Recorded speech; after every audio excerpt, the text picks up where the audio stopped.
Good morning, everyone. La reunión. So we're going to start the meeting. We're going to start on time. And the first thing I wanted to say is to thank you for being here, and thank you so much for your interest. Second of all, I would like to already thank, very kindly says Valeria, the interpreters and the technician who are going to help us understand each other, although we're not speaking the same language. And I would also like to thank the great cooperation of the staff of ITUI that have helped us with the catering, with the room, and organizing such an important event and so far away from where we are working. I just want to take a couple of minutes to remember with certain emotion that the project AdaptHeat exists thanks to Claudia Narocki. Her commitment, she designed it, she fought for it, she was leading it, and unfortunately her illness didn't allow her to continue. So there's an in memoriam also in the documents, and there we are stressing the role she had within this project. So I would just like to say that Claudia was very commitment regarding the importance of prevention. She was very brave. She was always able to anticipate and also able to take care of problems and issues even before they were set on the agenda of what we have later on called emerging risks. And in this respect, she has always opened new areas for trade union action and also for study. And she was so enthusiastic, and she never lost sight of the mission of her work, which was to improve the work and life conditions of the working class, and specifically of the more vulnerable segments of the workers. So those that had the chance to talk with Claudia and that have worked with Claudia, she was very strong and sometimes was even hard to work with her, or exhausting rather. But we have missed her so much, and we have missed those conversations that were exhausting. She was very stubborn, but at the same time, she had great insight. She was really brilliant, and she was so contagious in her enthusiasm. So we really miss Claudia from the Fundación 1 de Mayo and from the trade union Comisiones Obreras, but also the different partners of the project have greatly missed her. So Fundación Di Vittorio, the Institute of Greek Labor Studies, the Free University of Amsterdam, and the Mass Hungarian Trade Union. Also ETUI, represented by Marianne Tetman, and also the two experts that have accompanied us throughout the project. So all of them, they have expressed this on several occasions that this is the case, but they were also able to convey to Claudia throughout the year between her diagnosis and her death. They were able to convey their love and how much they valued her. So she was greatly aware of this, and I am sure this was of great comfort to her in those very hard times. And, this is the tribute we wanted to pay to our colleague. We need to continue with her work, and we need to continue with her fight. See, here you have a photograph for first meeting of the project, and Claudia is there here in the photograph, and this is also the website of the project. So having said this, now we're going to start with panel 1. And this first panel is devoted to the presentation of the results of the project. And here we will have 4 speakers for the team of the project. So we will give first the floor I think it's Andreas, right? Yes. So Andreas Flouris will take the floor. So he is in the Tesala University. He's a professor, visiting professor of the Ottawa University also. He provides counsel to WHO and NASA, amongst many others.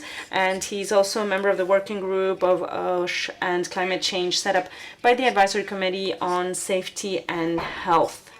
So I think we have here 4 persons that belong to the same group: Andreas, Sergio, Marike, and Sebastian. I don't know if I've forgotten someone.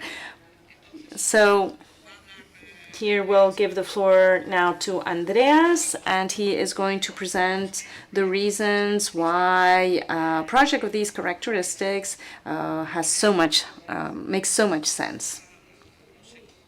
And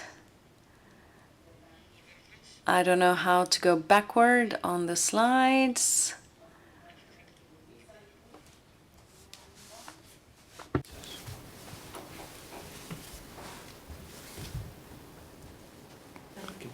What are you trying to do? To put your presentation. Okay, welcome everybody. It's great to be here, and thank you for not only for this invitation today to be able to speak to you, but also for this incredible journey we had over the last years working with all of you, and it has been a great pleasure for both the experts to help out with the project as much as possible and support you in this quest, in this important goal that you had set right from the start of this mission.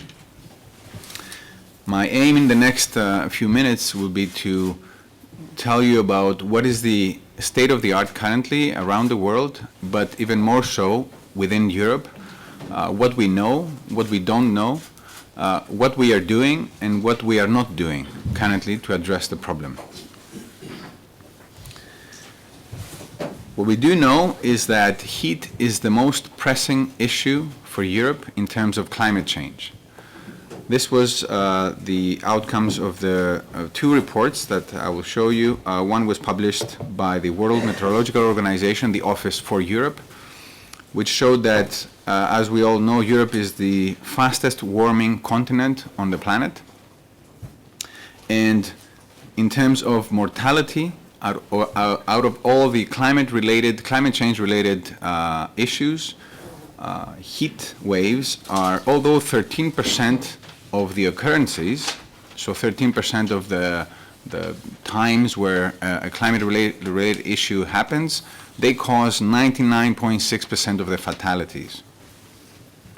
This conclusion was reinforced, supported by another report published by the European Environment Agency, again in 2022, where it confirmed that heat waves cause the largest number of deaths among weather and climate-related hazards in Europe, causing between 86 and 91% of fatalities. What I would like to bring your attention to is that these are very conservative estimates, because as I will describe in a bit, we now know that heat waves are only the tip of the iceberg, only a very small fraction of the problem. And focusing only on heat waves and not on the day-to-day exposure is a major mistake. It is important, we should not neglect it, but we should not neglect the majority of the issue, which is not the heat waves. So I will draw my findings and discussions with you from 2 reports that were published by the ILO. The one was published a month ago, and in that one I contributed the chapter on heat stress, and the other one is not published yet. It's going to be published by the end of June. It's now with the graphics designer of the ILO, and I had the pleasure and the chance to contribute, to be the lead author in that report, and it focuses entirely on workplace heat stress. In these reports, we analyzed the impacts of heat stress across the world, workplace heat stress, and we found that within 20 years there has been a 35% increase in the exposure of workers to heat stress. Now we have about 2.4 billion workers being exposed across the world. And as I mentioned before, only 1 in 10 person days are within a heat wave, which means that 9 out of 10 times a worker is exposed to heat stress is not during a heat wave. It's in a normal day where they go to work and there's no alarms or mitigation strategies being put in place to protect them. So, like I said before, focusing on a heat wave is important because you cover 10% of the exposure, but focusing only on heat waves leaves 90% of the exposure uncontrolled and unprotected. So what happens in Europe? We analyzed with the ILO, we analyzed the available evidence, and we now know that there are more than 80,000 annual injuries on occupational accidents every year in Europe, and also because heat stress, workplace heat stress causes one of the most important things that it causes in the long term, not of course within a day of exposure, but if somebody is working for many days every year and for many years across their career, if they're working in a hot environment, they're very much likely to have chronic kidney disease, to develop chronic kidney disease. We now know that there are more than 450,000 people living in Europe with chronic kidney disease caused because they were working at a workplace where it had heat for a prolonged period of time, which means for many months every year, for many years in a row. Of course, heat stress involves not only the exposure of the environment, but also the need to wear protective clothing and also the need to perform very intense tasks. But we all know that most of the issue comes from the environmental heat exposure. So if we look at the time of the year where Europe is affected by heat, which is from May to September, for most countries, we know that for every day during that period, there are more than 500 occupational injuries every day.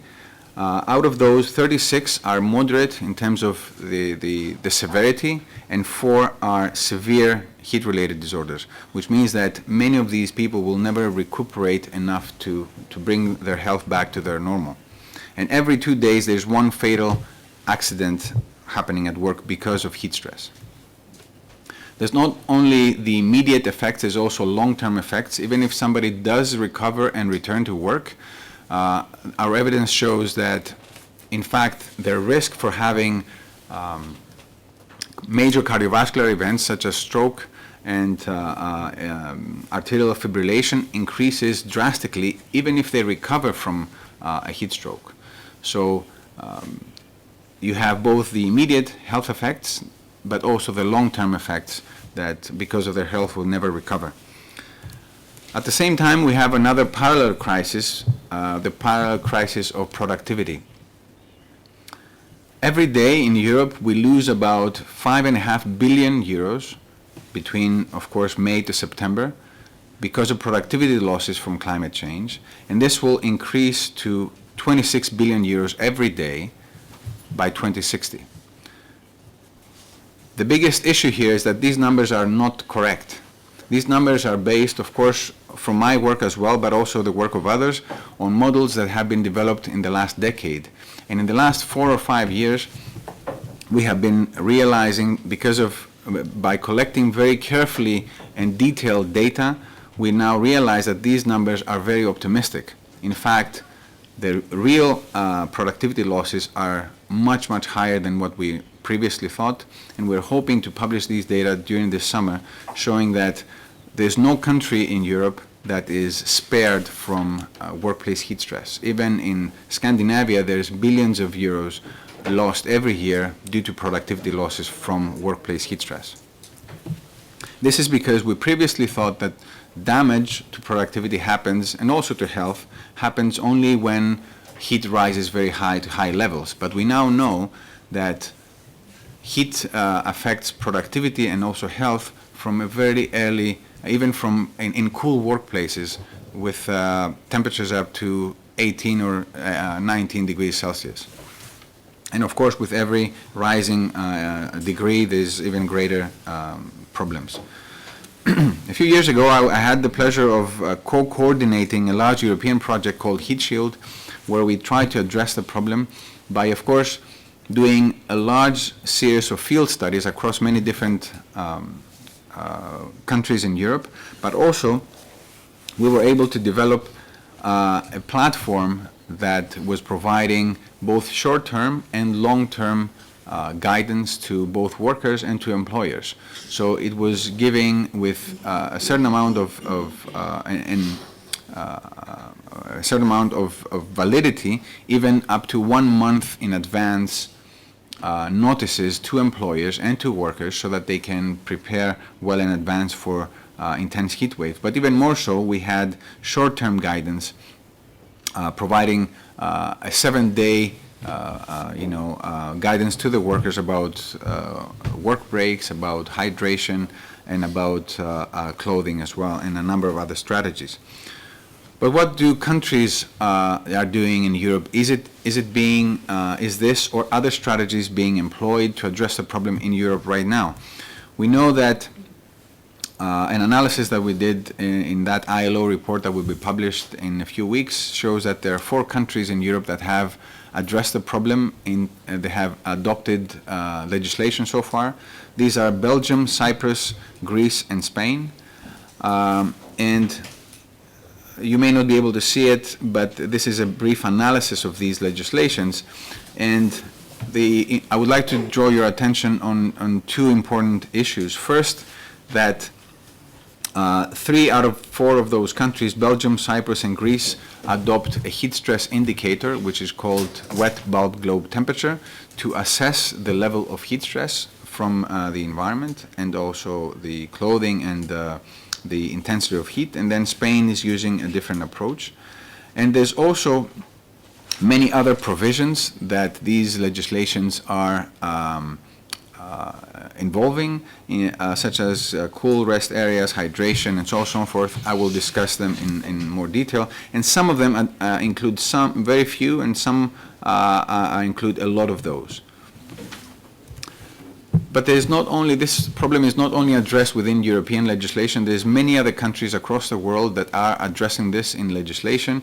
This is a map showing an example, because there's more, but there's an example of 20 countries around the world that have legislation that addresses the problem.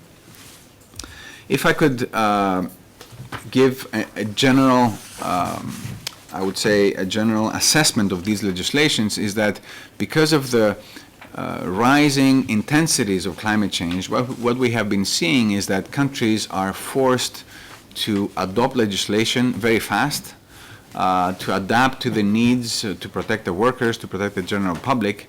And as a result, sometimes these legislations come from a well-searched strategy and evidence, but there are times where these legislations come out from a very fast process, and they're not based on good, solid evidence, and as a result, they're not very effective. So it's really important that we here in Europe, address this problem in advance before it becomes so severe that we have to take precaution immediately. So, by analyzing these global legislations around the world, it's important to remember that 75% of them do use a heat stress indicator, because if you can't assess a problem, you can't really address it.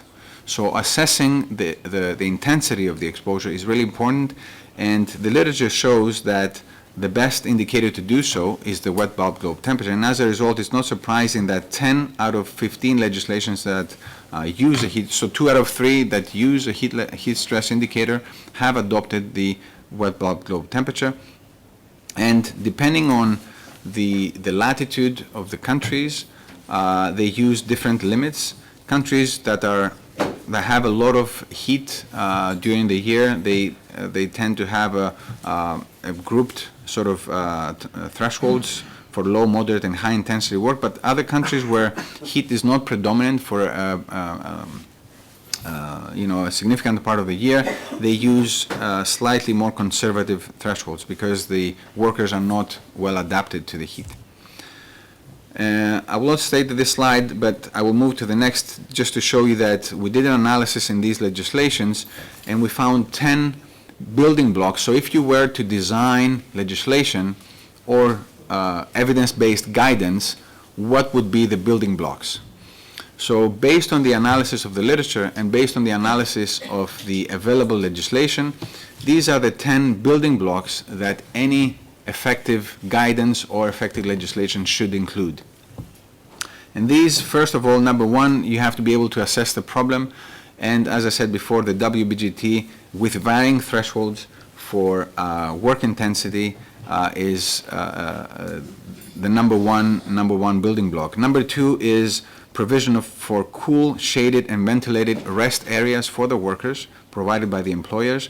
Periodical health checks so that we can detect potential health problems during the course of the career of a worker, not to penalize them, but to be able to protect them well in advance so that they don't, because some health problems make them more susceptible to health issues. So we need to understand if they have developed a health problem, and we need to protect them well in advance.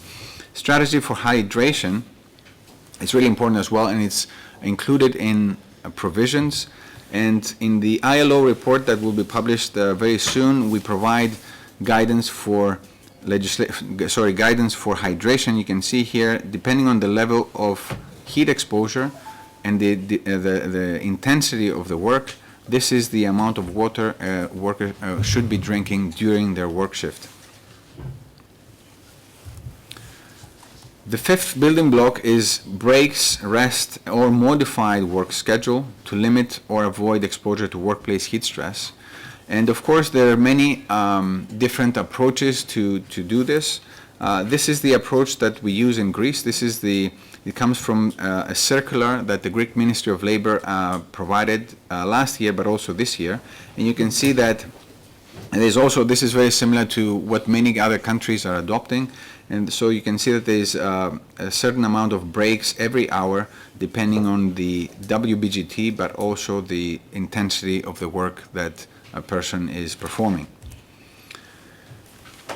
Then there's also education and training, because these are very important for the workers to be able to protect themselves from heat. There's also provisions for personal protective clothing, written risk assessment, which is also really important, and then provision for heat acclimatization, which is really important because acclimatizing to heat means that you cautiously, put yourself in a small stresses every day until your body adapts to some extent, of course, to the stimulus. And you can see that within 7 to 9 days, most people will be acclimatized to heat, and which can provide them some level of protection. Of course, this is only to some extent. So that's why we propose that workers should be, they are particularly vulnerable in the beginning of the heat season, and that's why we need to acclimatize them to the heat, but also when they come back from time off, from routine absence or illness. During a heat season, if somebody leaves work for a certain reason, when they come back, depending on the amount of time they were away, they have to take certain times off, or their job should be allocated to them in a proportion so that they can slowly adapt back into heat stress.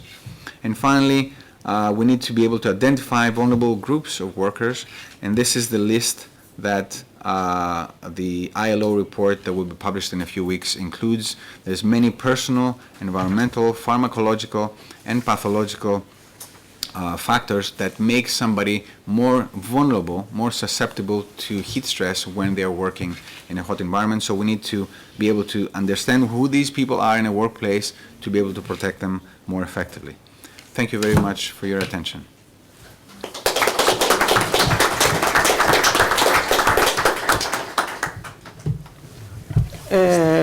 Bueno, muchas gracias, Andreas. Thank you very much, Andreas. Well, sorry to have to well, stop you, but we need to manage time. We could hear you speak for hours. It's going to happen throughout the panel because the different presentations is just a summary of a lot of work.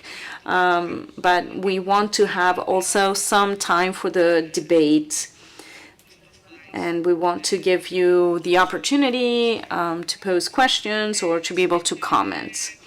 Now we're going to go on to the next presentation from Sergio Salas from the Fundación 1 de Mayo. So he has a PhD in public health, master's in science and research in sociology and demography. He is also the coordinator of the AdaptHeat project. He is senior researcher at the Fundación 1 de Mayo. As well as Andreas, he's member of the working group on ASH and climate change, set up by the Advisory Committee on Safety and Health. Sergio, you have the floor. Muchas gracias a todos. Thank you very much. Thank you for being here today. I'm going to present the project AdaptHeat as such, and I am going to start with a brief description, an outline of the project. Then I will go on to talk about the why, the rationale, the objectives then, and methods would be the how, so the steps that have been taken throughout the project, and finally the results. So I will present the different products of the project, and then my colleagues Alberto and Jen will go in depth regarding these issues. So to be short and sweet, the project had as an objective studying factors that push for and inhibit the participation of social agents in social dialogue for heat-related ASH policies.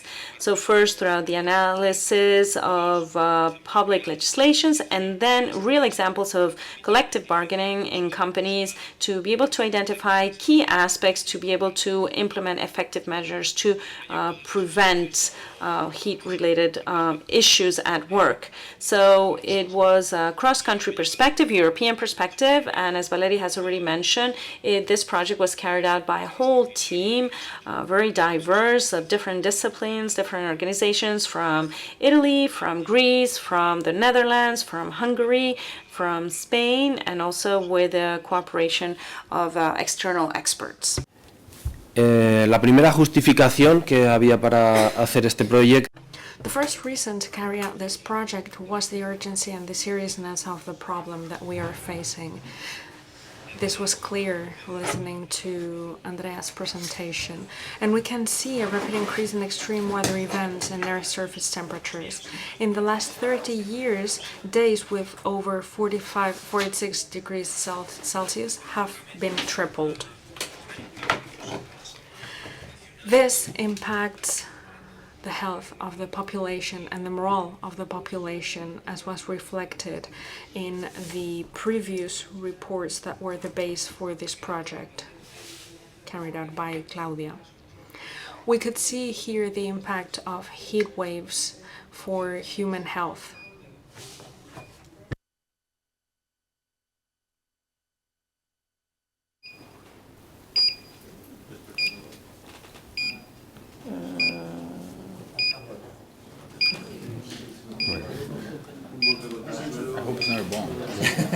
CO2 is too high. Es una alarma de CO2. This seems to be a CO2 alarm.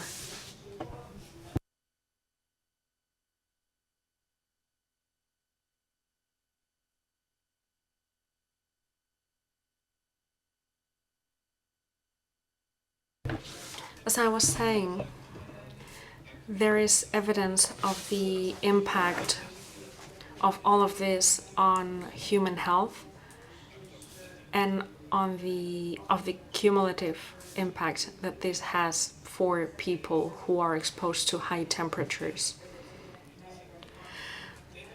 The ILO report says that 70% of workers are currently exposed to climate change hazards.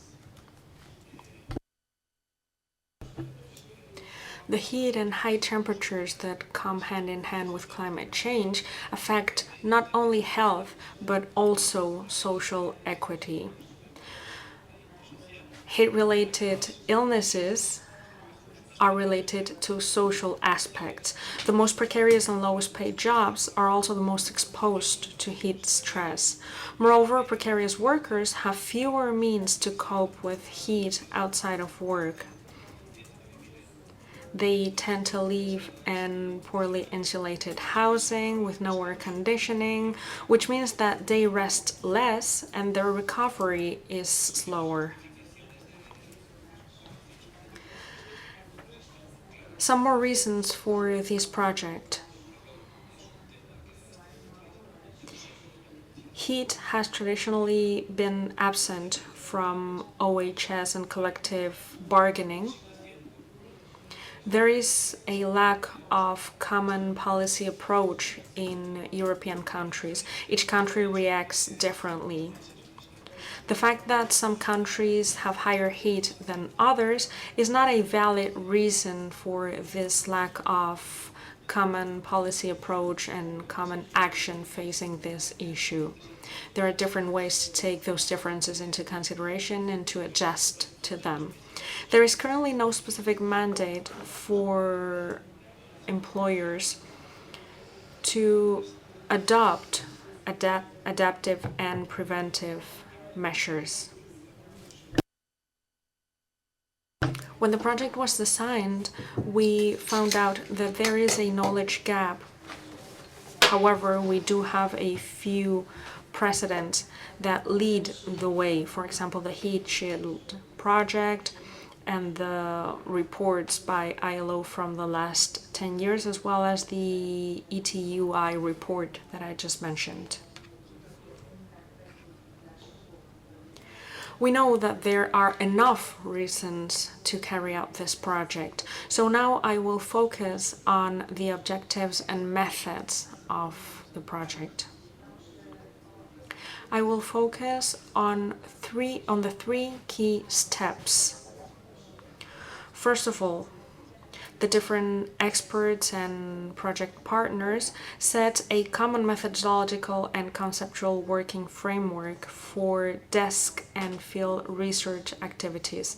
As I said, there is a part based on desk research, and then there is another part based on field work.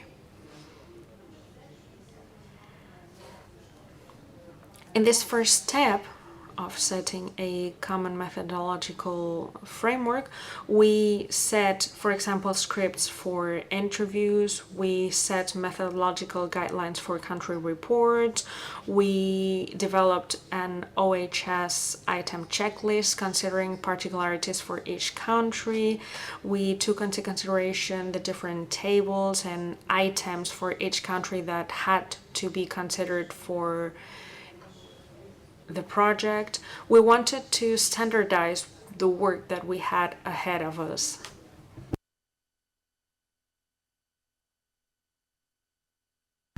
We then started desk research, which consisted on a review of countries and EU legislative and policy framework on two main topics, heat and OHS, as well as collective bargaining and social dialogue that could regulate and govern these aspects in each EU country and at an EU level. In this case, we assessed the main institutional layout governing OHS in the EU and the member states.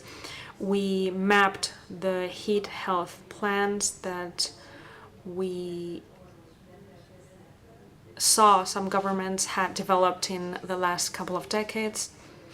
We also carried out a detailed assessment of collective agreements, including heat aspects, but let me tell you that there are not many.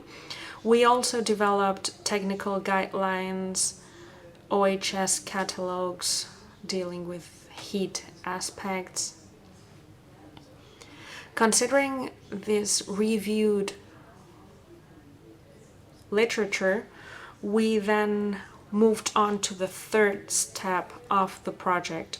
We selected 2 cases of interest for each of the countries. You can see here a table with the 2 specific case studies or 3 case studies for some cases per country. In Spain, for example, we analyzed a case study for a water management company, and we are lucky to have one of the representatives here today. We also studied a case in construction in other countries. We dealt with agriculture, logistics, shipbuilding, education, transport. As you can see, all of these sectors are exposed to thermal stress, and there is a wide range of industries. As I said, we carried out open interviews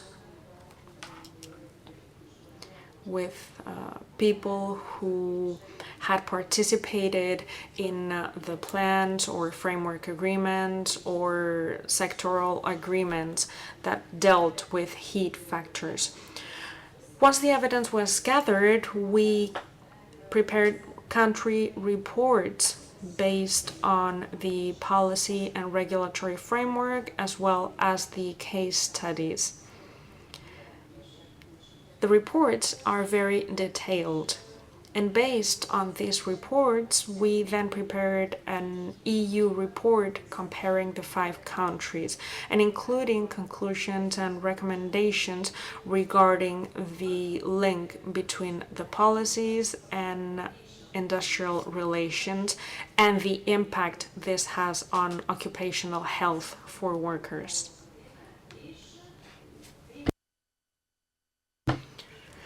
I would like to go through the products that resulted from the project. First of all, the 5 country reports, including each of them 2 case studies, 1 comparative report that allows for common conclusions and recommendations at an EU level that we will present today, an executive report of the EU report, awareness-raising materials, a communication campaign that is now being prepared. And here we would like to ask you to retweet and to share the news and the articles that we will start to share in a few days. We would also like to have a scientific publication based on the results of the project. We are still preparing this scientific article. And lastly, a network of researchers on heat and OHS, which has been a great team. That's all from me. Thank you.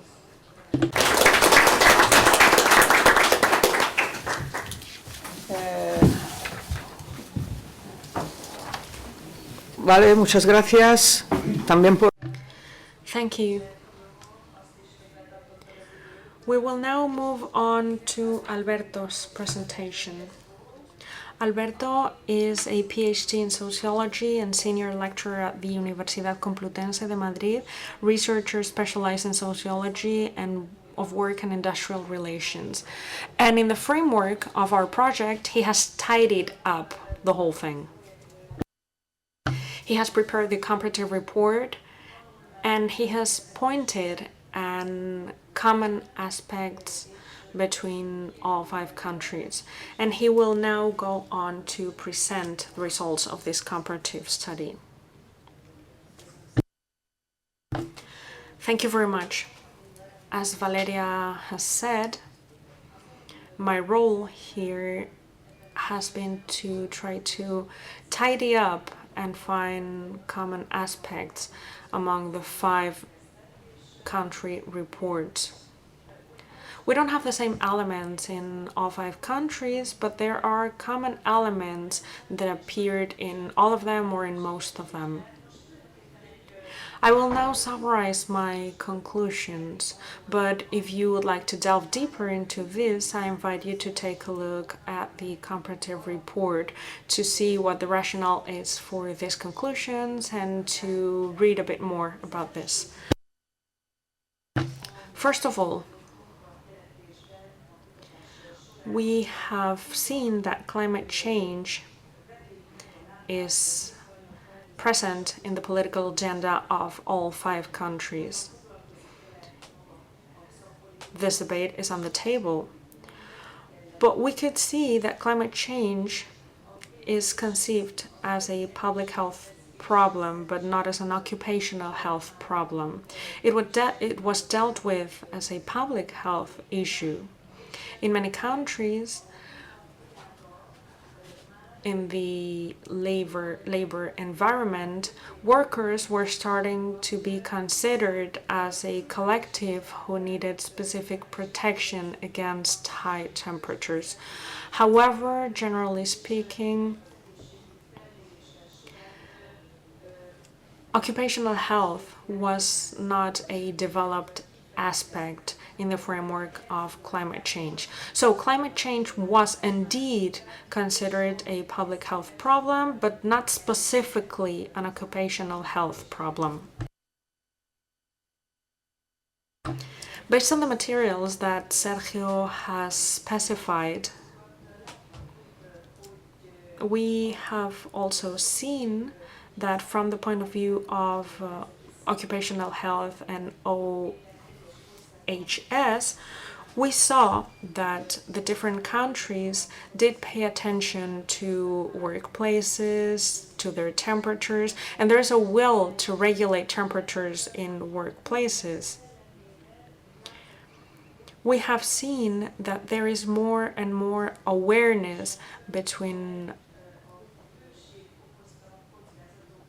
workers and the administration of these kinds of issues. However, the responses were not strong enough to guarantee the health of workers. We have seen in all countries difficulties regarding effective policies for workers' health protection. And we have seen difficulties in different aspects in all countries. First of all, incomplete or insufficient regulatory frameworks from the point of view of protection measures against heat. As my colleague said before, too, there was a lack of reliable sources of information. This prevented the administration and us from assessing the impact of climate change on occupational health. We have also seen, even within the same country, very heterogeneous measurement systems. Measurement of, for example, the thermal risk.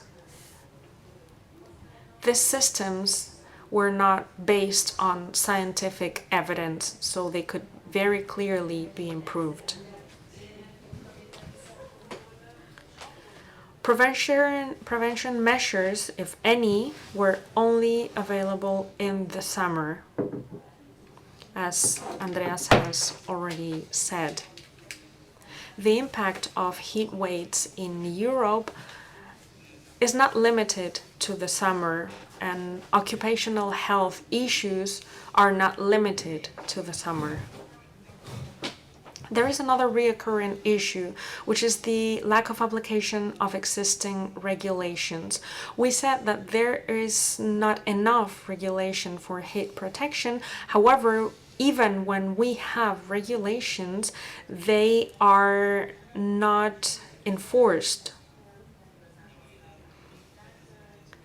We could see different reasons for this.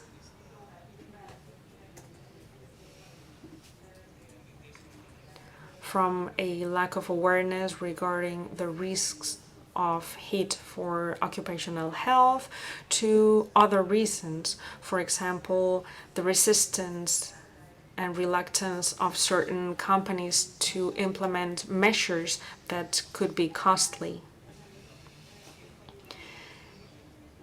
Insufficient actions by labor inspections, also due to different reasons, a lack of human resources in some cases, a lack of prioritization of this in other cases, and we also saw other reasons that could impact the lack of application of existing regulations. In some cases, a lack of unions in certain work environments. In some cases, unions have reached agreements in this regard, so a lack of unions can also affect, but also a fragmentation of the workers' tissue or the regulatory tissue in this regard. Small companies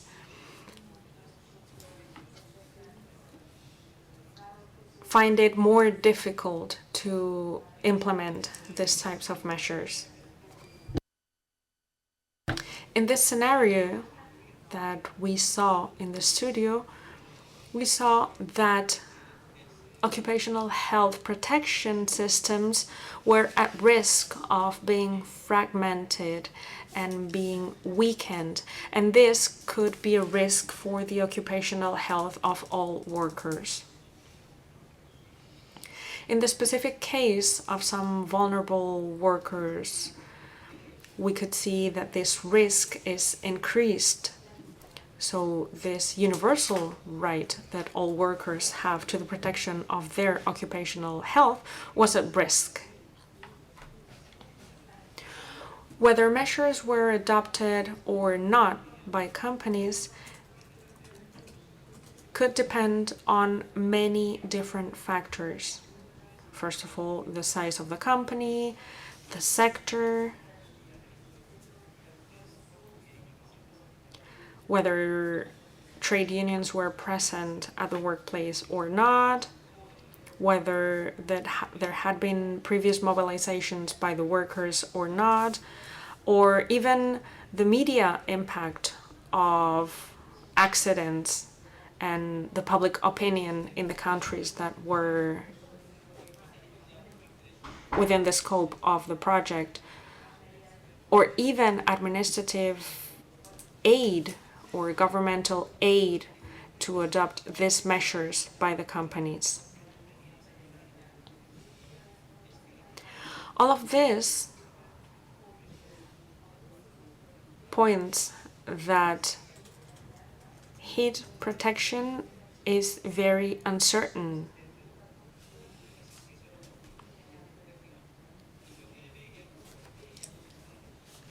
And we saw that social dialogue, collective bargaining could be a useful tool to limit this uncertainty. Part of the goal of this project was to explore to what extent collective bargaining and social dialogue were effective tools to improve the protection of occupational health.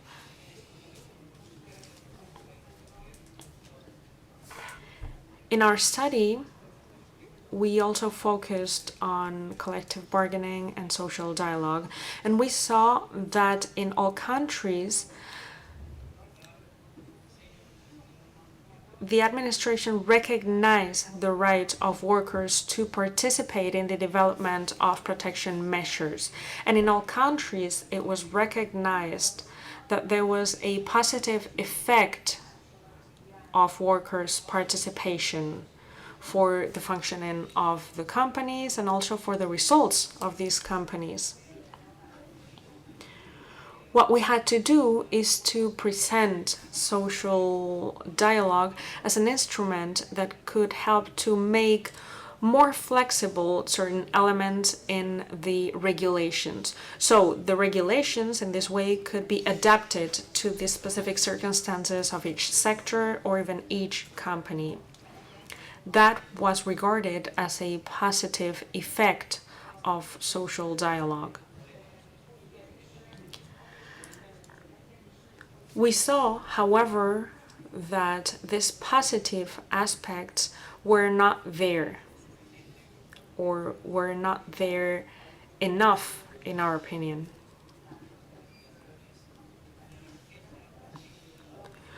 We saw a recurring criticism by trade unions due to the general trend in government and in the administration to implement occupational health measures unilaterally, so with no consultation with social partners and with no real conversations or discussions with workers' representatives.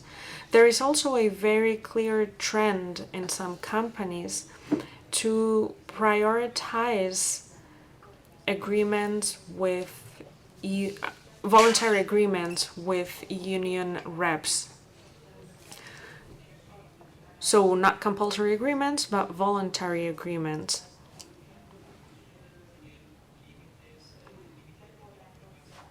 This means that there are not clearly defined temperature thresholds that would trigger automatic measures.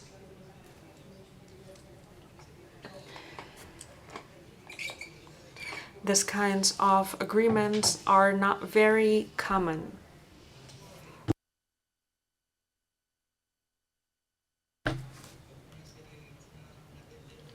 Similarly, we have seen a trend in companies. Companies are reluctant to adopt measures that could be deemed costly. I'm sorry, I'm not in the right slide.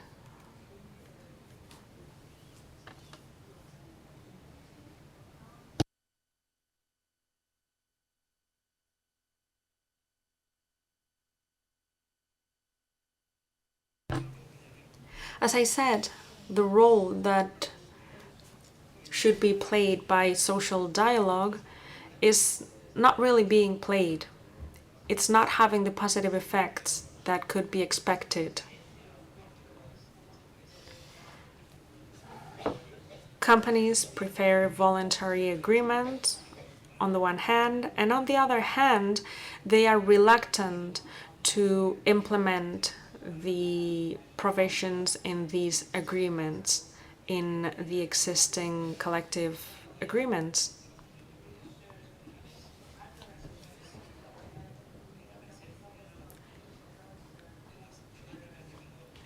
Generally speaking, collective agreements don't include heat stress aspects.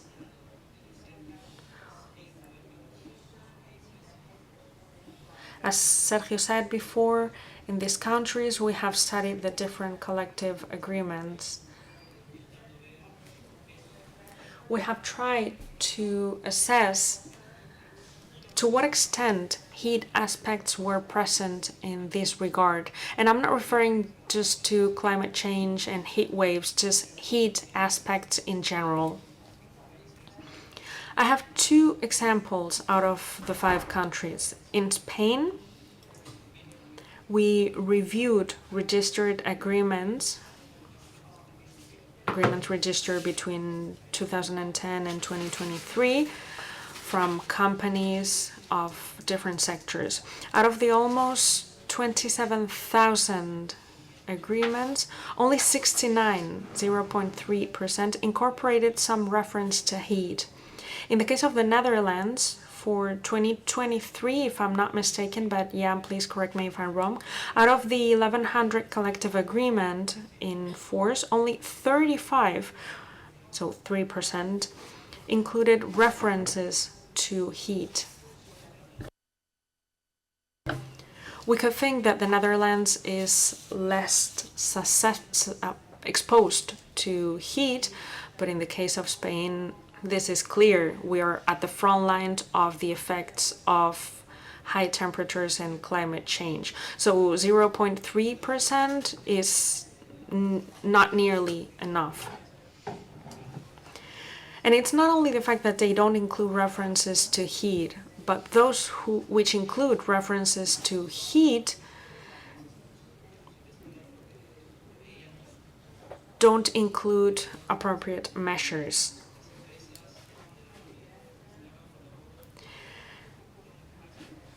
Normally, companies want protocols that could be applied in a flexible way.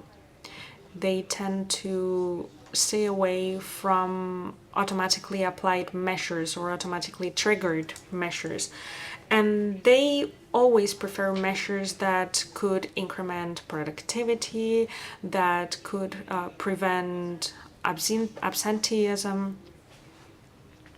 However, certain measures that are key for the protection of workers in case of high temperatures are not applied in general. We have seen that there is reluctance to apply these measures not only from companies but also from workers, especially precarious workers. If we have time later, we can discuss this in a more detailed way.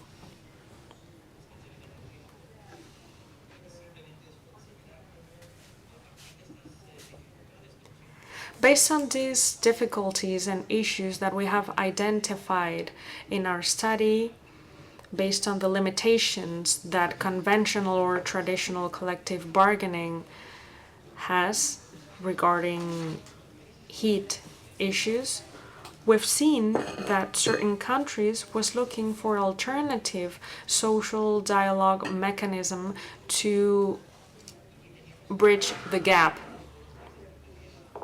We have examples in all the countries, I believe. In the case of Spain, for example, we have seen generic action plans against heat that were deployed in companies. They include positive aspects, but there are also important limitations. This generic action plans against heat would allow for companies to negotiate with workers to set up protocols with specific and concrete measures. In this way, they could identify these hazardous temperatures that could trigger protective measures. And these measures were both collective and individual. We believe that these elements are positive. Some of these plans against heat were sectoral too. I believe there was one in the agricultural sector. In this specific example, the plan was to be applied to the whole sector, the whole industry. We believe this was also a positive aspect that could bridge the gap with the lack of presence of heat aspects in the collective agreement. The main issue with these alternatives or with this alternative social dialogue is that it has limitations. First of all, the lack of an appropriate scope. I believe that the Spanish team identified 38 action plans against heat.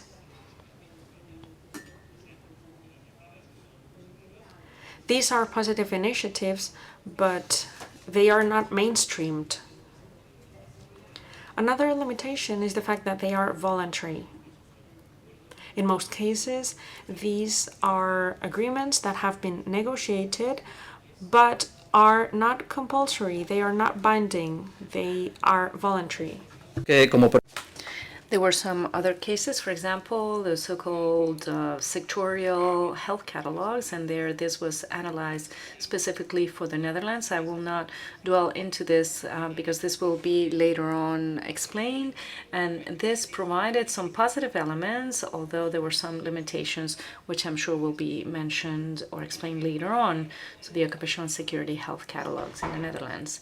And then 2 more ideas before I finish. In general terms, the study, what it identified, what it was able to see, is that collective bargaining and social dialogue, as I've highlighted, was not able, at least right now or currently, to be able to cover and provide an answer to the challenges that are present in the work sphere to protect workers against high temperatures.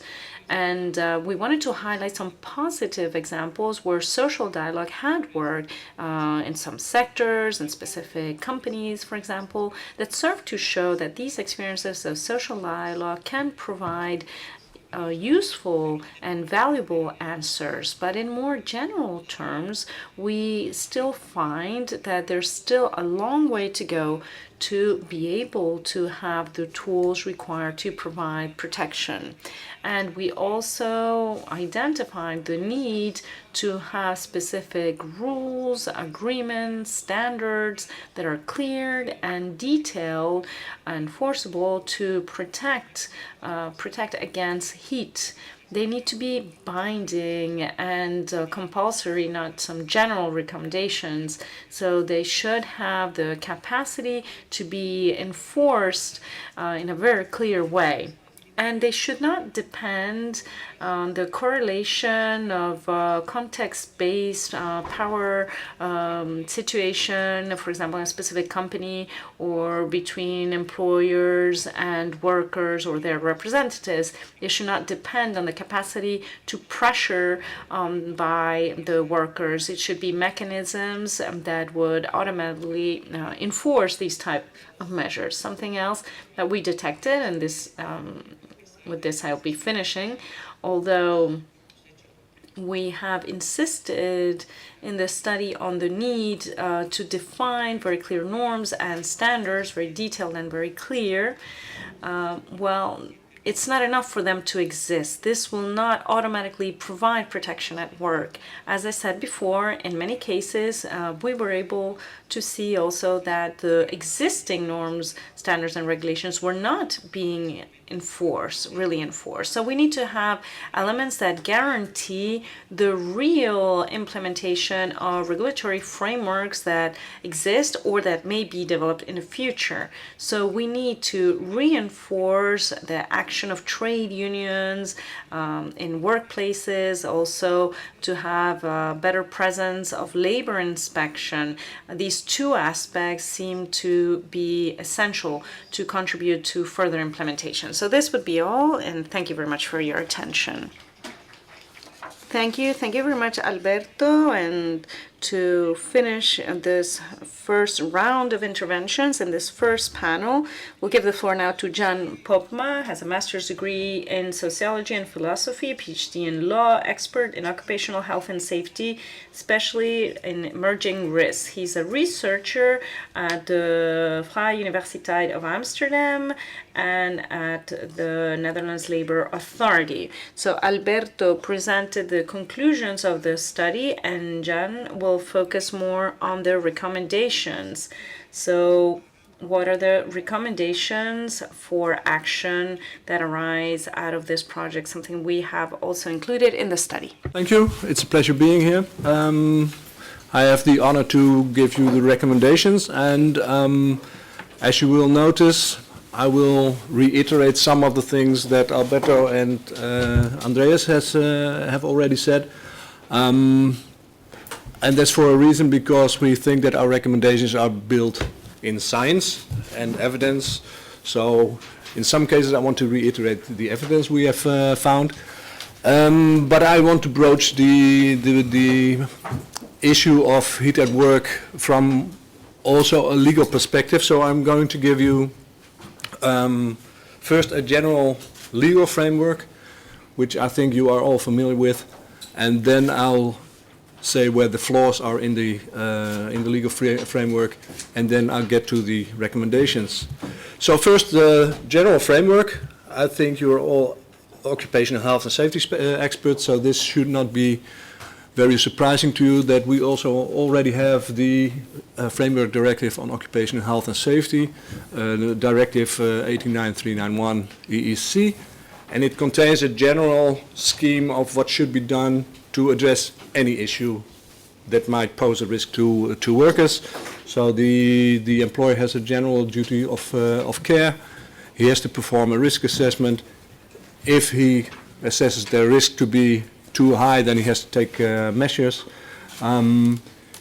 It's specifically in the framework directive that these measures should also be discussed with the workers' representatives in the company, and the employer should be assisted by OHS specialists, and then the enforcement is done by the labor inspectorate. So we already have this general legislation, and is it enough? Well, as you may have noticed before, we found that it's not enough. So what's the problems? I'm just going to reiterate, many employers do still not think that protection of workers against heat at work is part of the duty of care. They do not assess risks, and if they do, they do that in a very flawed method. It's often not quite clear whether or not the employer should take measures, at what threshold level should I take measures. And as Andreas has demonstrated in his first presentation, there are threshold measures levels in various legislations, but they all differ. So that's a problem. And if the employers do take measures, they are not appropriate in the sense that they don't take into consideration the occupational health and safety strategy. I'll come to that later on. And then labor inspectorates are in need of clear-cut legal standards, and they are clearly not in many legislations. And also they are in need of undisputable regulations on effective measures, because if these are not specific enough in legislation, it's very difficult for the labor inspectorate to tell employers or workers what they should do. And I need a drink, because Andreas has disabled the alarm, but I think it's quite hot here. So, what is needed for employers? First of all, I think, and that's one of the main reasons of our project, is that we should get a higher level of understanding with employers that heat is really a risk. And I think that the findings of the ILO that Andreas contributed to is very important to spread among both employers and workers. And what do employers also need? They need clarity. First of all, on how to assess risk properly, because I've done a study in the Netherlands. I've seen a lot of risk assessment tools, and they are very different, and they are often very poor. One question is heat a problem? Yes, no. And if it's yes, then it gives no guidance on what to do. So there's also no clarity on when to take action, so there is a need for a clear threshold limit, an occupational exposure limit. And that's also important for employers, because they do not want to have a discussion with their workers, the workers complaining it's too hot, and then the employer says no, it's not too hot, and who's going to win if there is no touchstone to mark whether or not it's actually too hot. And employers also need cost-effective, state-of-art measures at various levels. And I've done a study, and Marieke is going to tell more about that, on occupational health and safety catalogs in the Netherlands. And you see that the quality of the measures that are in the catalog is very poor, and it's clearly not state-of-the-art. What is needed for workers? First of all, they need to be protected, so it's very important to reiterate that the employer has a duty of care to protect the workers. That's clear from the legislation, but they also need a right to self-protect, and it's specifically. Hey, there's something missing here. I'll get back to that. Okay, and they need clarity on what's actually the risk, because many workers don't think that heat is so much of a risk. They may complain about it, but the fact that there is mortality or accidents, that I think is not very clear. They also need to know when they can take action, though, so also they need an occupational exposure limit that gives them an explicit right to interrupt the work. So if the exposure to heat is over the exposure limit, then workers should have a right to interrupt their work. And more generally, I'm a legal scholar, so I'm used to using big words. We need a level playing field. We need legal clarity, we need legal equality, and we need efficiency, and we need knowledge. Also for the employers, also for the workers, and also in some cases for enforcement. So this brought us as a group to our recommendations. First is recognize workers as a group at risk. As Alberto Andreas already said, there is national policy on heat, but it's not quite clear that workers are also a specific group at risk. So national heat policy, according to us, should design workers as a specific group at risk. From the other side, not from the other side, and they should address heat at work in national and regional heat alert systems. So there are heat alert systems in place in many countries, but for instance in the Netherlands there is nothing on the protection of workers. From the other side, when you look at the OHS policy in various countries, there should be more attention to heat as a specific risk, because it's often addressed in legislation, but it's not very specific. And there's also, we're all scientific researchers, there's a need for more scientific research. That's where you should end your presentation with. So I'll tell that again at the end. Second recommendation is provide legal clarity and legal certainty. That's helpful both for workers, for them to protect, but also for employers. So first of all, we as a group recommend that there should be an EU directive on heat at work.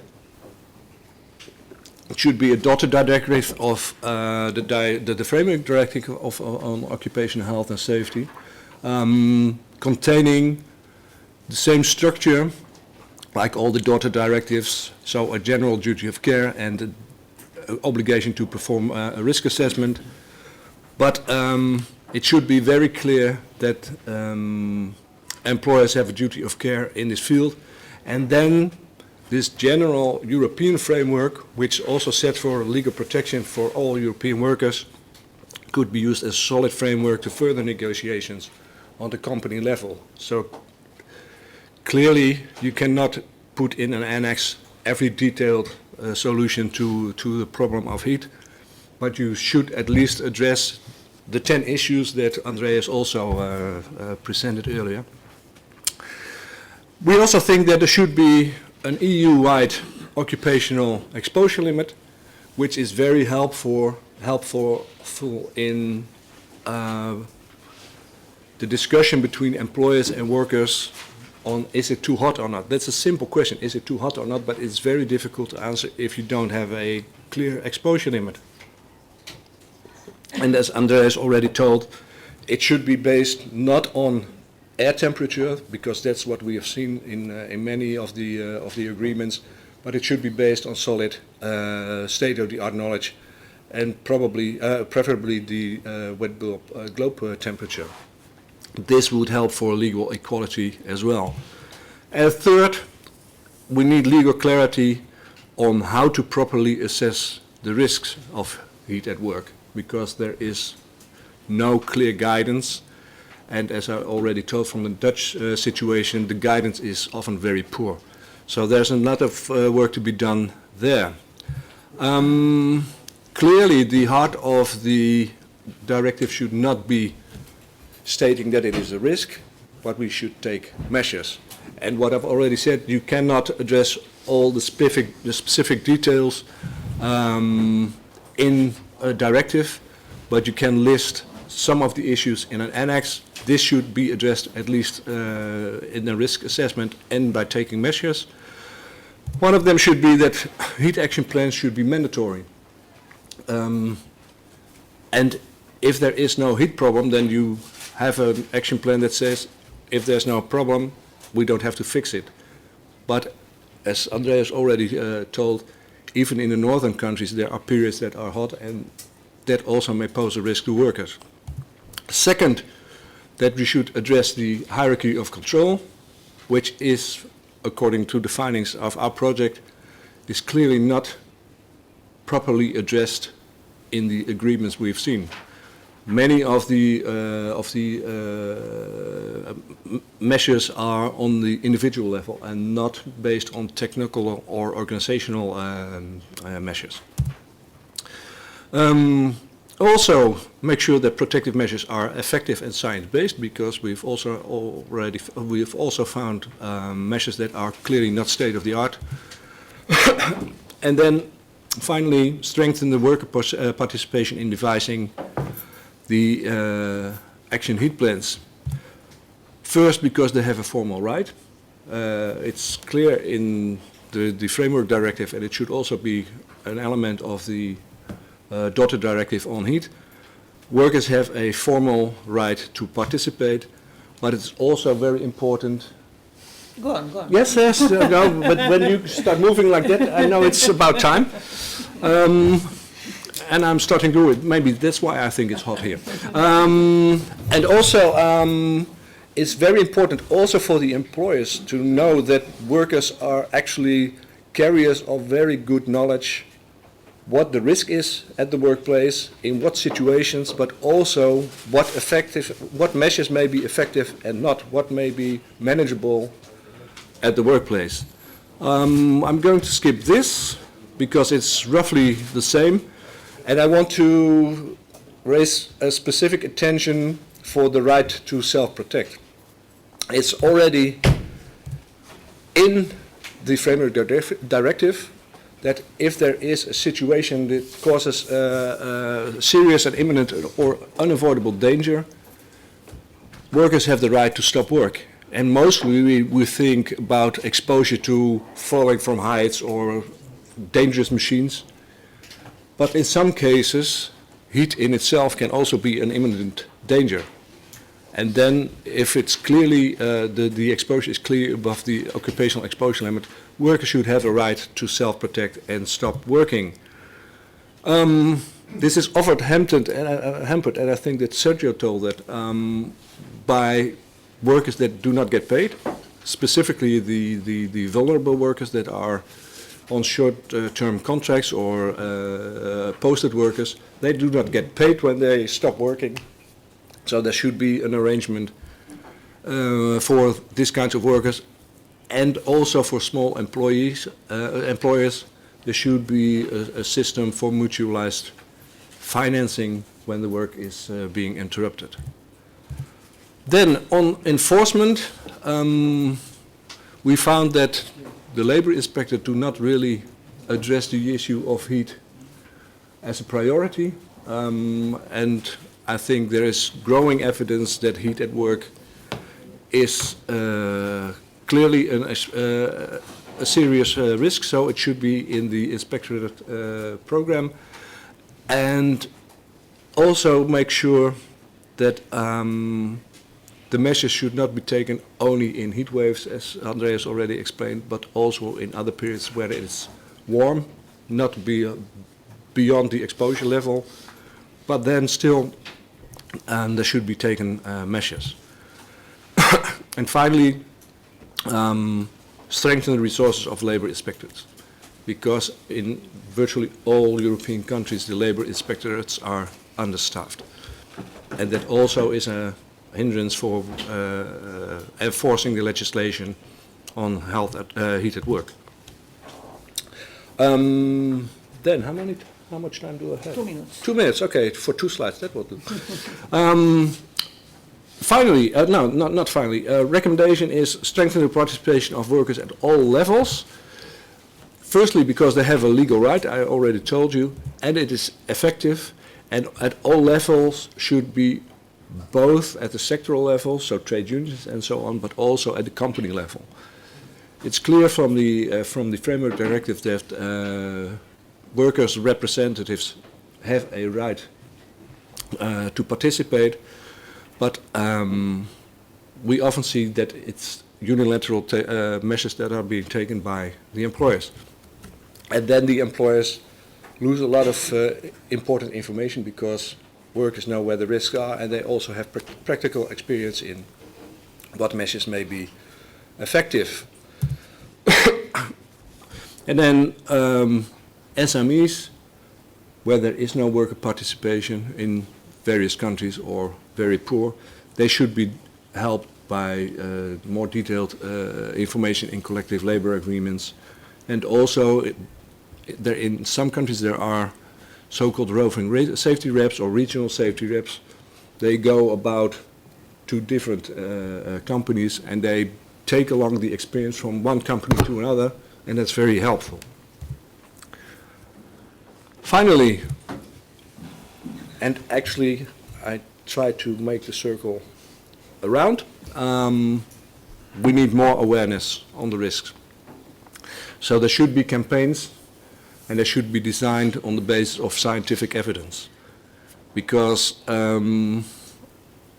what I've seen in the Netherlands, at least, in various OHS catalogs, and I don't want to involve Marieke here, the quality of the campaigns is quite poor, and the measures are not state of the art and built on scientific evidence. Also, provide up-to-date training for workers and strengthen, and as a researcher I should always end with a recommendation that you should involve scientific researchers.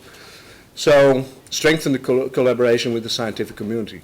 Not only researchers but also at the company level, because heat as a risk at work is actually a problem that should be tackled by experts and not by lay people. That was my presentation.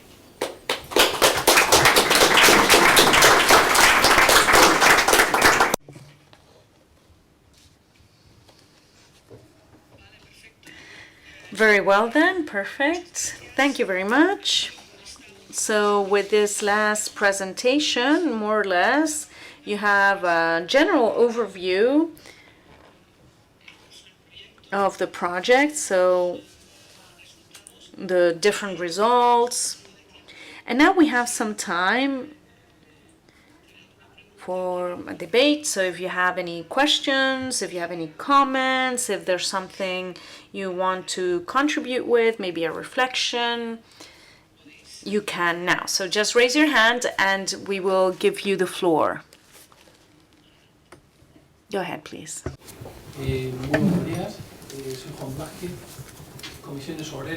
We need the microphones to be turned on when somebody speaks and the previous microphone to be turned off.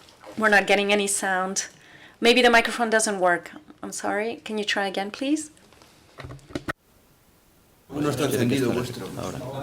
¿Sí? Vale. So I'm Juan Blázquez from Comisiones Obreras Trade Union from Murcia region. So in Murcia, well, we have all type of climatic events due to climate change, and high temperatures are quite frequent. As Jan already said, well, Jan is short sleeve and I'm wearing a jacket basically. So the perception of heat is very different of temperature. So in Spain, depending on the regions, we have different thresholds and different temperatures because we don't all feel temperature in the same way.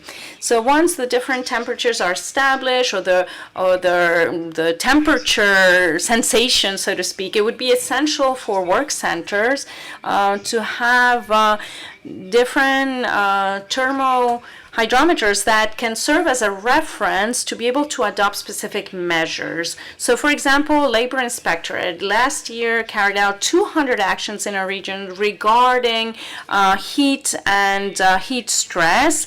Well, they have their own teams and they need to have their own different elements, and we see that the problems is that workers are not able to include the measure system, maybe to orient regarding the different measures that need to be adopted, for example, to stop working, the suspension of work. So when there's a regulation, we need to have instruments and tools to be able to evaluate and assess once we have these results, and not have only the inspectorate come with these tools to be able to evaluate the risk. And maybe we should talk more about what is the temperature sensation, not so much what the actual temperature is. Thank you. This is a brilliant observation. I can tell you, first of all, I'm also wearing a jacket. I come from Greece. It's not a chance. And I can tell you the solutions that we have tried in Greece to address the problem, because I fully agree with you that temperature, the air temperature, is something that everybody is familiar with. But when we ranked all the heat stress indicators that have been developed since antiquity to see what reflects best how the worker's body is adapting to heat, air temperature was the 41 in the series. So we have now a dilemma: use the 41 best or use the best.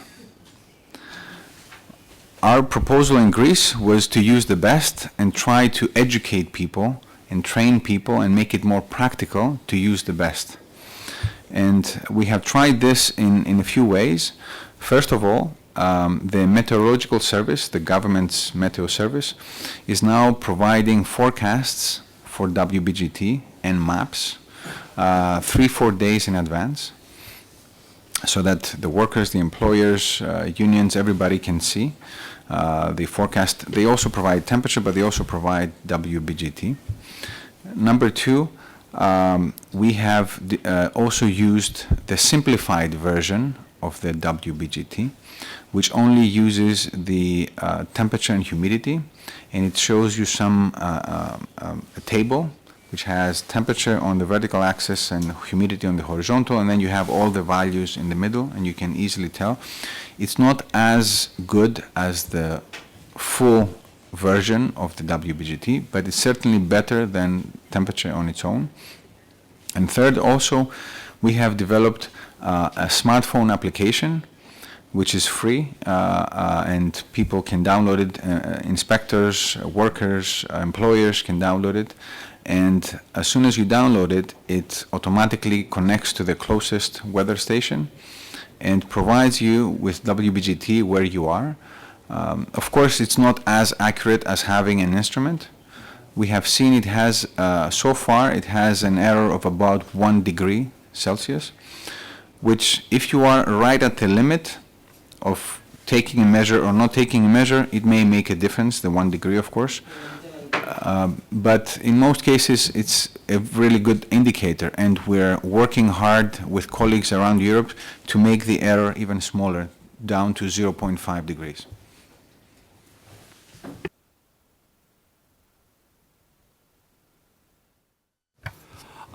First of all, that I'm wearing this and you are wearing a jacket is also an exemplification that Southern people have more feeling for style than Northern Europeans, specifically than me. So I compliment you on the jacket, but I couldn't stand it. Sorry. No, but as Andreas already said, there are tools, and Marike is going to tell about Dutch tool also. And I think we need not only tools that can be used by inspectors, but also by workers for themselves to self-protect. And if there is a margin of error, but it indicates that it might be very close to the occupational exposure limit, that might not be the moment that you stop working, but it might be the moment to instigate a proper analysis of the situation by an expert. So it's very helpful for workers to have some sort of tool to self-protect, and also that should be, I think, also be in collective labor agreements, that workers should have the right to call in a specialist and not to be depending on the employer who is not willing to pay for that. So that would be one of the answers I would give to you.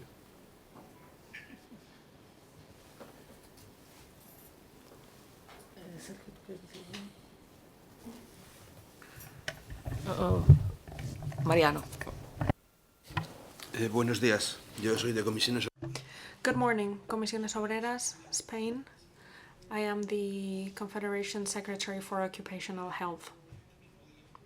I think that we can see the glass half full of and half empty here. And I say this because from ISTAS and working with Comisiones Obreras, we have been on this for 13, 14 years. Our country is especially sensitive for these kinds of issues. I have two comments. First of all, we have to use tools to prevent occupational risks and hazards. And of course, we have to base our interventions in regulatory frameworks. Heat is not a work condition, it's an occupational hazard. One of the main issues is that we understand that it is natural and it's part of our conditions, and we have to work like that. And it's not true, it's an occupational hazard. There is a workplace royal decree that states that certain temperatures are well above the acceptable ones. So, in companies where we are present, which is not all of them, we need to implement a risk assessment, we need to develop an appropriate prevention plan, and we need to understand that this is not punctual, this is not a one-off, this is structural. We believe that temperatures will not change. Yesterday, we had 36 degrees in Madrid, the same temperature today.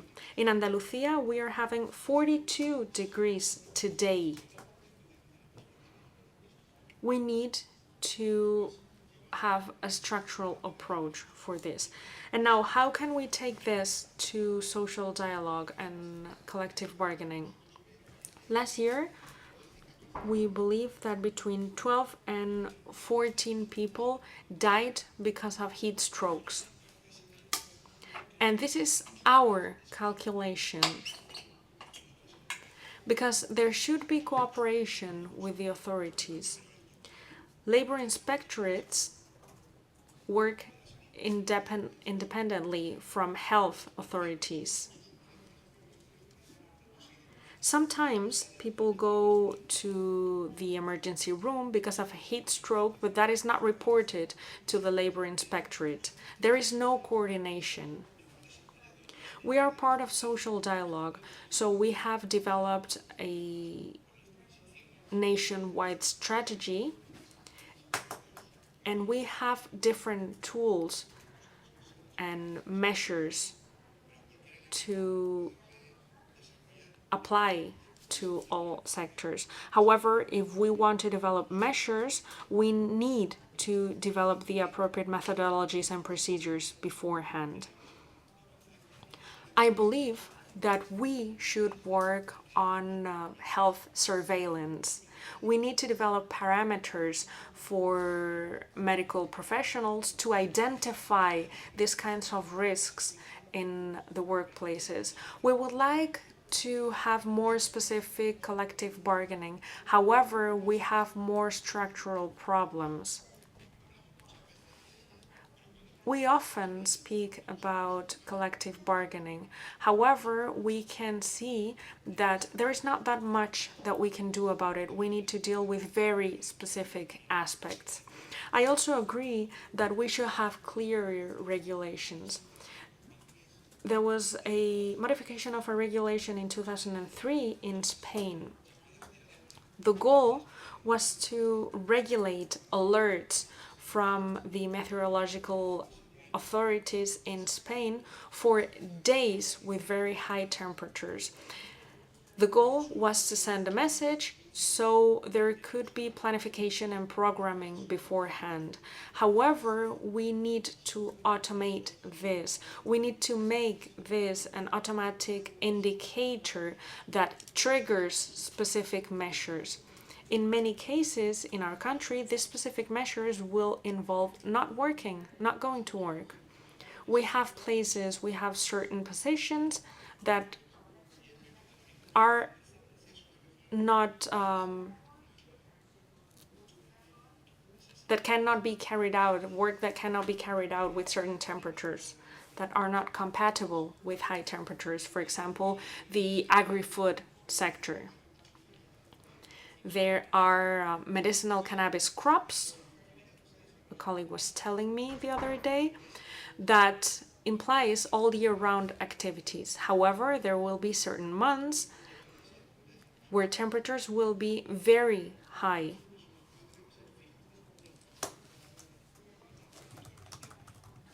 There will be certain periods where workers will not be able to work. These structural conditions need to be considered too, because they will imply adopting certain measures. Thank you. Thank you, Mariano. Your intervention has been extremely wide and comprehensive. Is there any more specific question? Oh, we have one more question.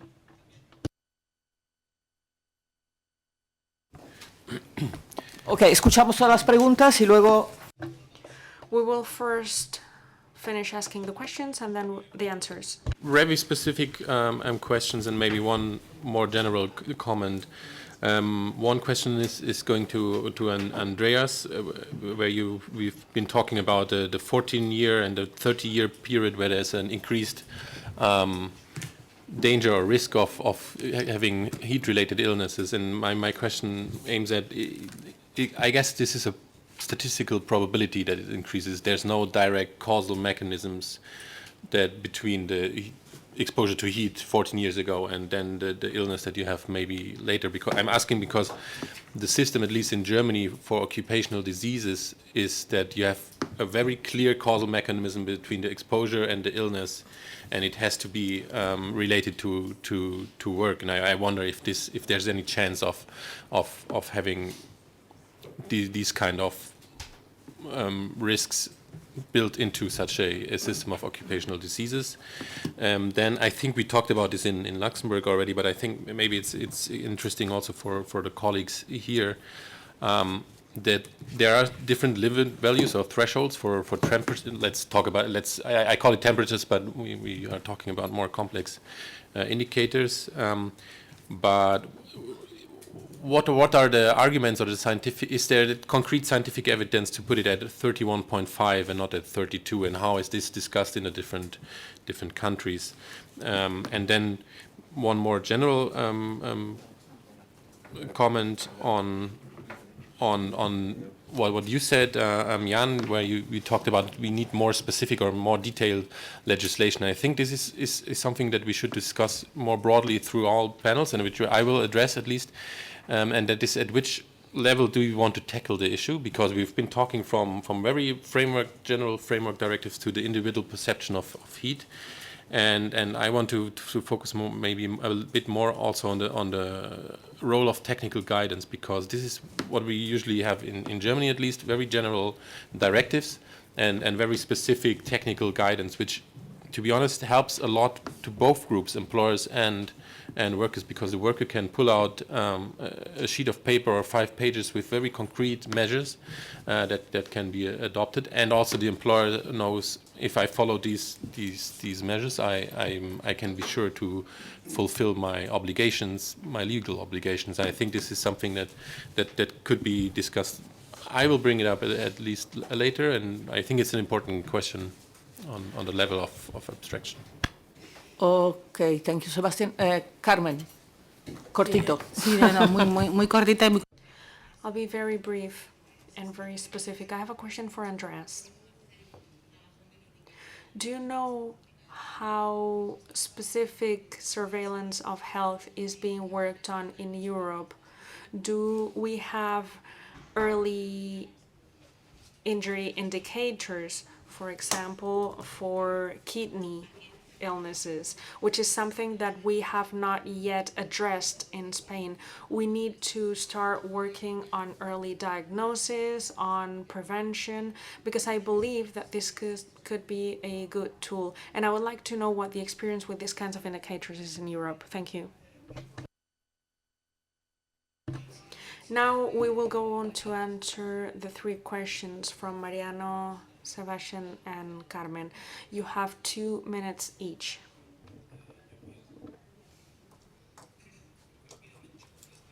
I will be brief. Regarding what Sebastian has said, causality and probability are not mutually exclusive. Probability refers to how likely it is for something to be the cause, but there are different aspects that play a role here. It's not something that's more or less probable or more or less certain or uncertain. There is a link between thermal stress and future illnesses. However, not in all cases it causes a future illness. This is something that should be very clear in the law, because they are not mutually exclusive, as I said.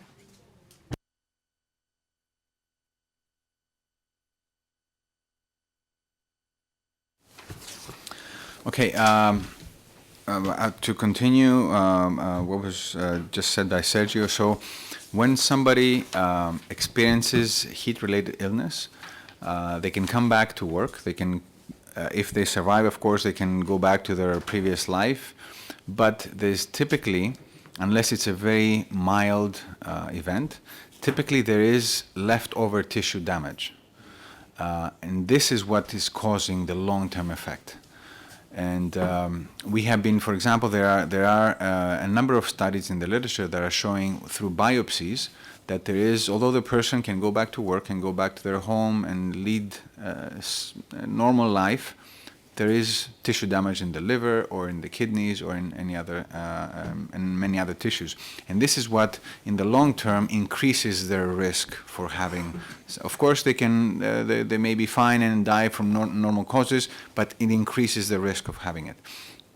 So there's two evidence to support this. First, through biopsies, there's data for that.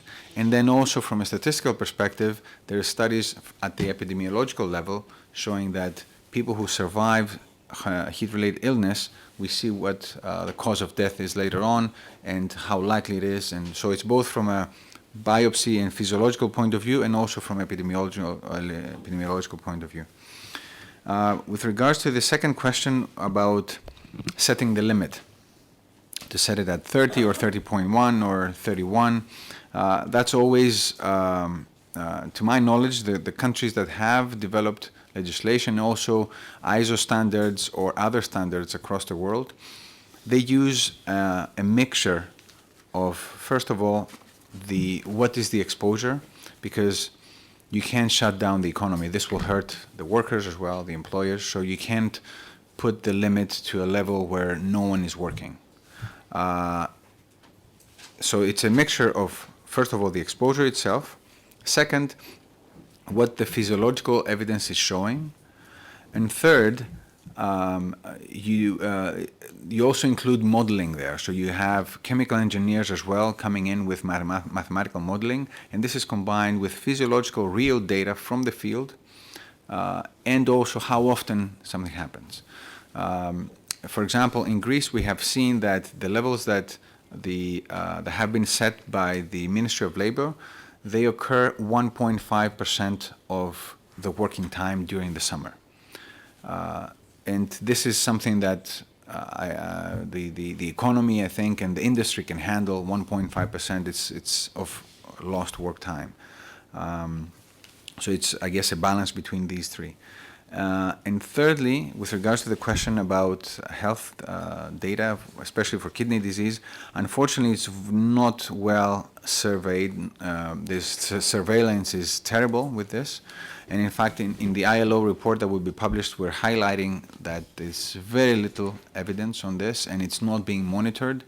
And not only that, there's no connection often between incidences and the heat exposure, because often workers are exposed to heat during a shift, they go home and have a heart attack at home, and this is not considered a workplace accident. It's not considered that heat was causing that. And in fact, there's going to be both an ILO and a WHO report published really soon saying that the health systems should be doing a much better job in monitoring these illnesses, and we show the specific conditions, for example, from Eurostat, that the conditions that should accompany a diagnosis or a death that should be recognized as heat-related, incidences, and not from any other cause. But right now, it's done at a very low level, very not well done. For example, just to show you how we know that a specific amount of people suffer from chronic kidney disease due to workplace heat stress is because we have the total number of chronic kidney disease, let's say in Spain, and then we know that from the literature that about 15% of people with chronic kidney disease, 15% of people who work many years in workplace heat stress will develop chronic kidney disease. So we mathematically calculate it. There's no evidence really because it's not monitored at all.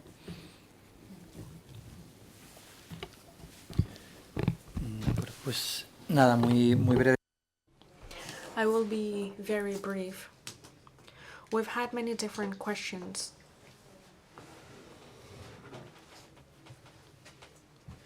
We've had different questions, but there are a couple of aspects that I would like to focus on.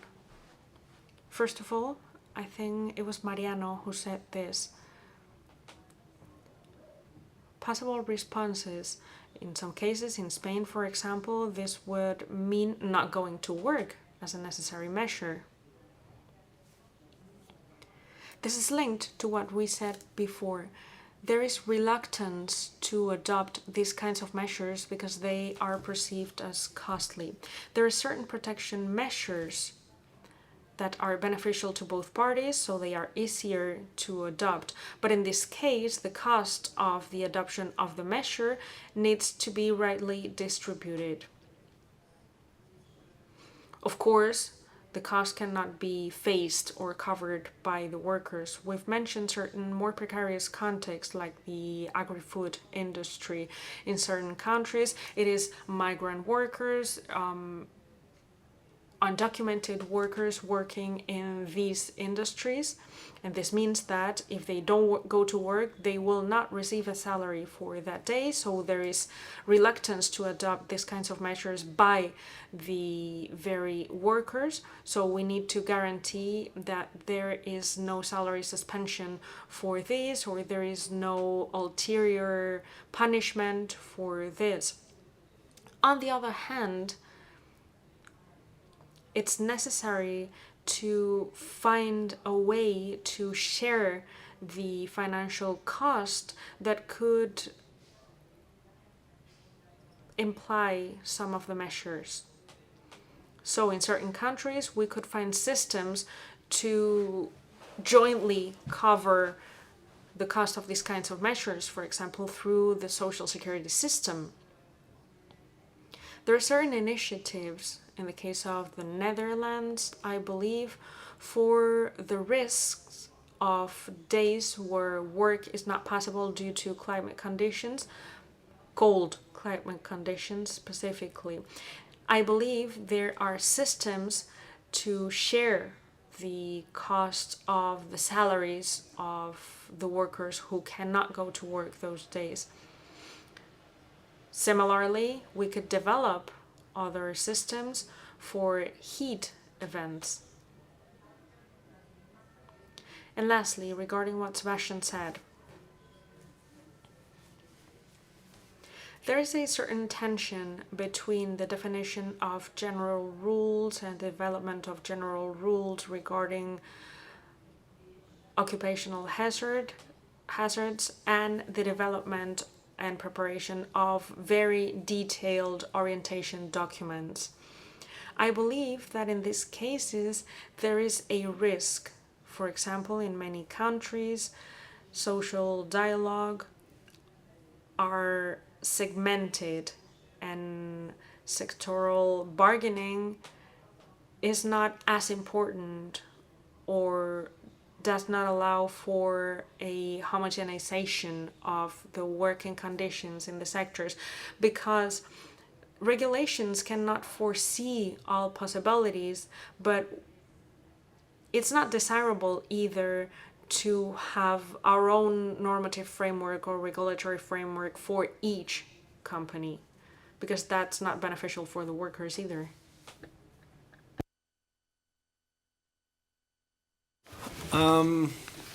That's the problem of being last. That Alberto already gave the answer for the Dutch situation. Sorry.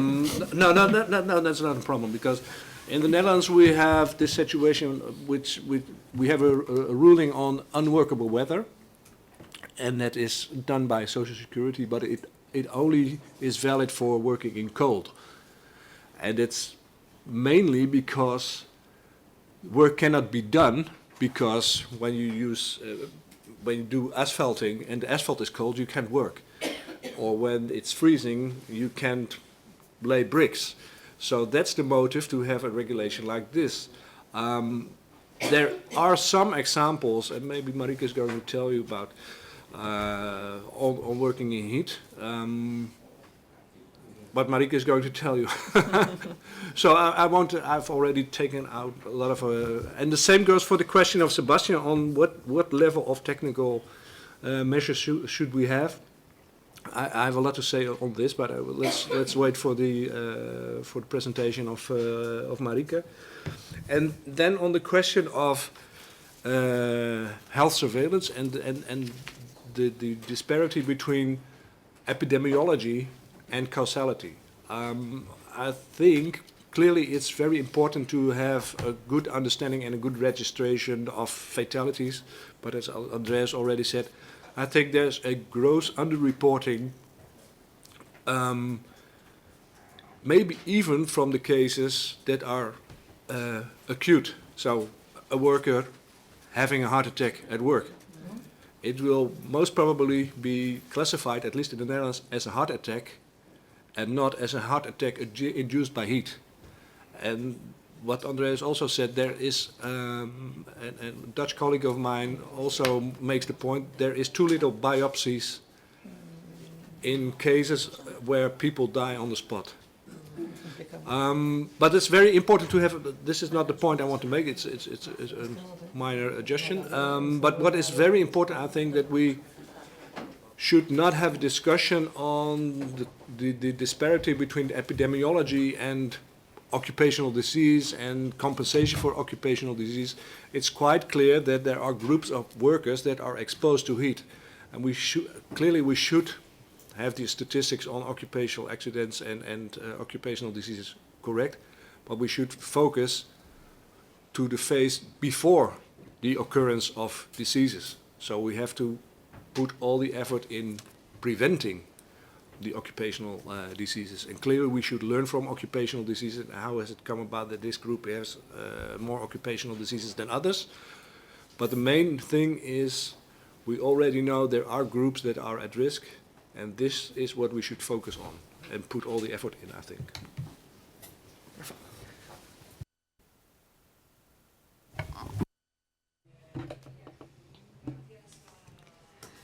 Thank you.